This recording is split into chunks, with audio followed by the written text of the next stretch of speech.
हर हर महादेव। देवों के देव महादेव जी के चरण में प्रणाम करती हूँ, मेरा प्रणाम स्वीकार हो। माता गौरव पार्वती के चरण में प्रणाम करती हूँ, मेरा प्रणाम स्वीकार हो। गणपति ललनमा के चरण में प्रणाम करती हूँ, मेरा प्रणाम स्वीकार हो। सब गुरु भाई बहनों के चरण में प्रणाम करती हूँ, मेरा प्रणाम स्वीकार हो। सब देवी देवताओं के चरण में प्रणाम करती हूँ, मेरा प्रणाम स्वीकार हो। गुरु भाई बहन, मैं एक कथा सुनाने जा रही हूँ।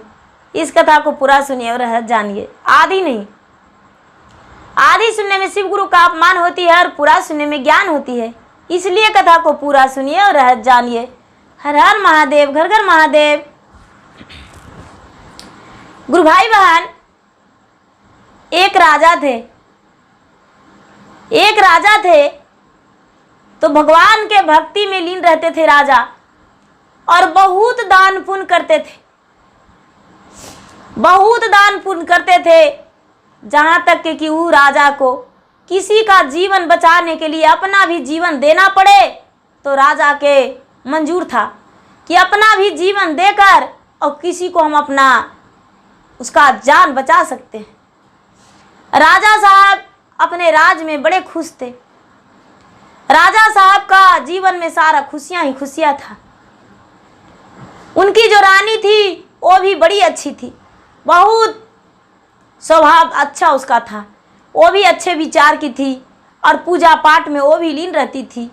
पूजा पाठ के बिना उसका घर अच्छा नहीं लगता था। वो जो रानी थी प्रतिदिन भगवान के पूजा पाठ किया करती थी और लोगों के कहानियां सुनाया करती थी। उनके जो अगल बगल के लोग थे रानी के पास कहानियां सुनने जाते थे। एक दिन भोलेनाथ और माता पार्वती राजा के पूजा करते हुए सुने और रानी के कहानियां सुनाते हुए तो कहते हैं, पार्वती, हे महादेव जी, आपका जो भक्त है वो बड़े अच्छे से प्रेम से कहानियां सुनाता है, क्या सच्चे शीश है आपका या झूठा? महादेव कहते हैं, हे देवी, इसमें देर क्या, तो परीक्षा ले लीजिए, मेरा सच्चे भक्त है राजा या झूठा, परीक्षा ले लीजिए। पार्वती कहने लगे, महादेव सोच लीजिएगा, बहुत बड़ा परीक्षा लेंगे हम। यदि परीक्षा में सफलता नहीं पाए तो आपका एक भी बात नहीं सुनेंगे, हम अपना मैके चले जाएंगे, आपको छोड़कर आप अकेले कैलाश पर्वत पे रहिएगा। भोलेनाथ मुस्कुराते हुए बोले, तो हे देवी, इसमें देर क्या? राजा साहब गुरु भाई बहन शिकार के लिए वन में निकले। जब राजा साहब शिकार के लिए वन में निकले तो उनके हाथ में तेगा था, हाथ में तेगा था और शिकार करने के लिए वन में चले गए। गुरु भाई बहन, एक गाय थी, एक गाय थी और गाय जो थी 9वां महीना उसको चल रहा था। माँ बनने वाली थी बेचारी, गाय बच्चा देने का समय था, गाय का बच्चा देने का समय था। ये जो राजा थे, राजा गाय के पास पहुंचे तो देख रहे हैं कि एक बहुत बड़ा विषैला बाघ, शेर उस गाय पे हमला कर रहा है, हमला कर रहा है, उसके पास उसके साथ दौड़े जा रहा है। गाय जो बेचारी है थकती जा रही है, गाय पूरा थरथराहट से उसका शरीर कांप रहा है, गाय हाँफ रही है और जो शेर है वो पीछे से दौड़ता जा रहा है। एक राजा देखें तो सोचे कि अरे गाय का तो समय इसका जो है बहुत गंभीरता है, ये चीता कितना निर्दयी है जो गाय पर इतना बड़ा हमला करने वाला है। हे भगवान, हे भोलेनाथ, आप कहाँ हैं? आप इस पे सहायता क्यों नहीं होते हैं? आप इस गाय को मदद क्यों नहीं करते हैं? आपको मदद करना चाहिए महादेव जी, आप इन्हें मदद कीजिए। ऐसा बोलकर राजा और अपने तेगा लेकर निकाल के म्यान से और उछल के घोड़ा दौड़ा के उछल के और शेर के आगे खड़ी हो गए। खड़ी हो गए और शेर के आगे कहने लगे कि हे शेर महाराज, आपका तो भोजन का जरूरत है, आप तो वन से भोजन के तलाश में निकले हैं, चाहे तो मेरा शरीर का भोजन आप कर सकते हैं। आप उस बेचारी गैया को छोड़ दीजिए, गैया यदि जीवित रहेगी तो बछड़े देगी, दूध देगी, उसको कितने के प्रतिपाल करेगी वो, आप मेरा शरीर को भोजन कर सकते हैं। ये शेर बोला राजा से, हे राजन, मेरे रास्ते में मत आओ, मेरे रास्ते से हट जाओ, मुझे गैया का भोजन करने दो। ये राजा कहते हैं नहीं, अपने नज़र के सामने हम अपना फर्ज निभाएंगे। क्यों फर्ज निभाएंगे? क्यों? जो गाय है, जो हमारा प्रजा है, जीव है, वो जंगल में रहती है तो क्या है, तो मेरा राज में, हम अपना नजर के सामने उसे मरते हुए नहीं देखना चाह सकते। राजा साहब शेर के आगे तलवार लेकर खड़े हो गए तो शाम बीत गया, राजा नहीं हटे, राजा नहीं हटे, खड़ी रह गए। जो गाय थी, गाय आगे दलदल था, दलदल में फंस गई। एक तोता था, तोता ब्रिज के ऊपर से बोल रहा है, हे राजन, गाय को खाने दो, ये शेर भोजन कर लेगा, शेर भूखा है, गाय जो है वो दलदल में तो फंस चुकी है। गाय, यदि गाय का जीवन तू बचा लेगा इधर शेर से, तो गाय दलदल में फंस के मरने ही वाली है, इसलिए शेर भोजन कर लेगा तो उसका भी पेट भर जाएगा और गाय का भी आत्मा का शांति मिल जाएगा। ये राजा बोलते हैं, मेरा किताबों में ऐसी बात नहीं लिखा है, कभी भगवान ने मुझे ऐसा शिक्षा नहीं दी है। हम तो अपने शरीर को इस शेर के सामने रख दिया हूँ कि तू मेरा भोजन कर ले, लेकिन ये शरीर मुझे खाने को लिए, ये शेर मुझे खाने को लिए तो तैयार नहीं है, तो भला गाय को नहीं खाने दे सकते हैं। गुरु भाई बहना, ये राजा जो थे, राजा आधी रात तक खड़ी हो गए, आधी रात तक खड़ी हो गए, और गाय जो दलदल में फंसती जा रही थी, पानी उसमें नहीं था, सूखने वाला था, दलदल में गीला होकर, गीला था अंदर से और फंसने वाला था।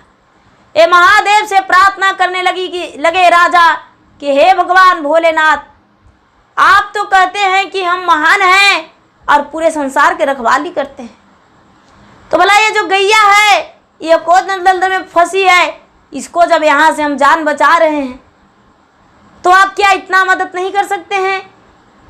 हे महादेव, यदि सच्चे आप हैं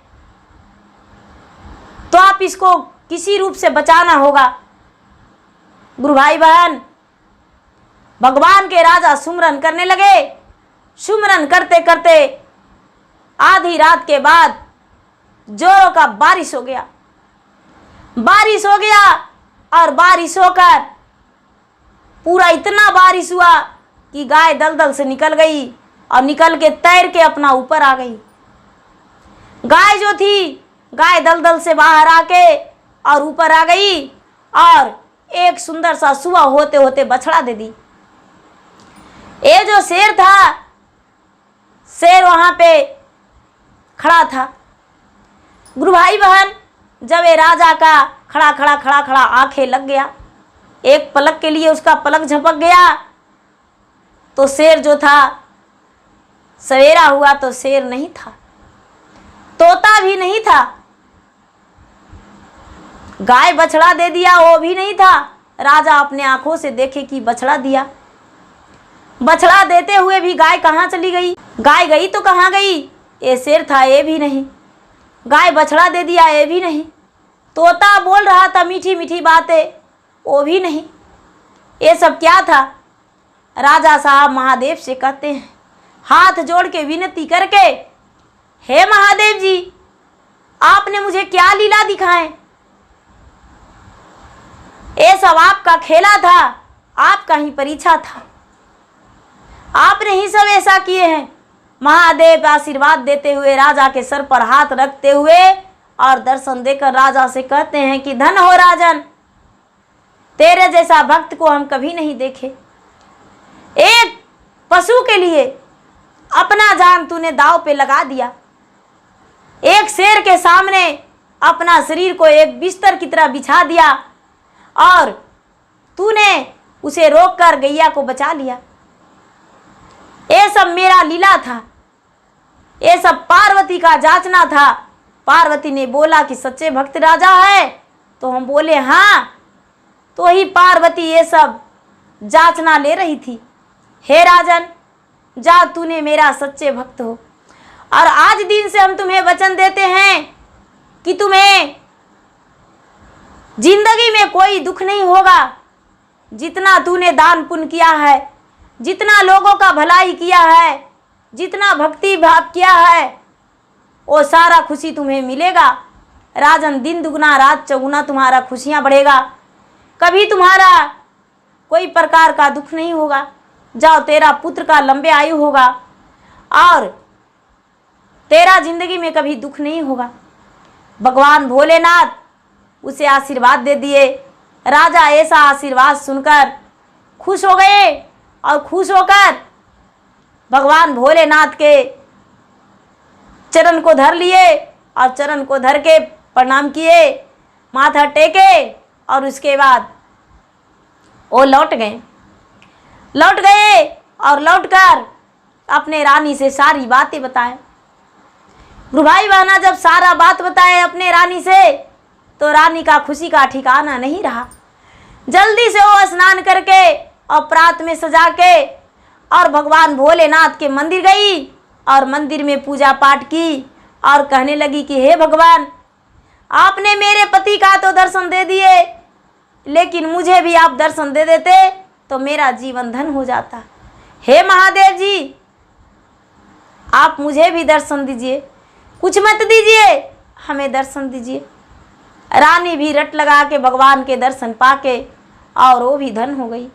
रानी ने वरदान मांगी, हे भगवान, मुझे कुछ नहीं दीजिए, मुझे एक ही चीज़ दीजिए कि सुहागन और पुत्रवती रहें, इसके अलावा मुझे संसार में कुछ नहीं चाहिए। सारा चीज़ धन संपत्ति तो माया के बाजार है भोले बाबा। हे शिव गुरु, मुझे माया का बाजार नहीं चाहिए, मुझे बाजार वो चाहिए जो दिखावा हो, लोग देखे और लोग देखकर उसे अच्छा कहें, वो चाहिए। भगवान भोलेनाथ राजा और रानी को दर्शन दिए और दर्शन देकर उसे आशीर्वाद दिए।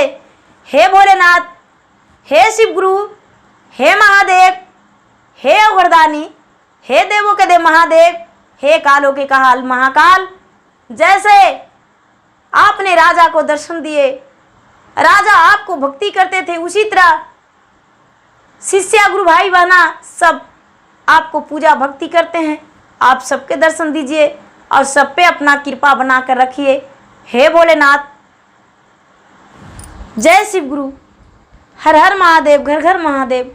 गुरु भाई बहना, मेरा वीडियो अच्छा लगे तो इसे लाइक कीजिए, शेयर कीजिए, सब्सक्राइब कीजिए। धन्यवाद।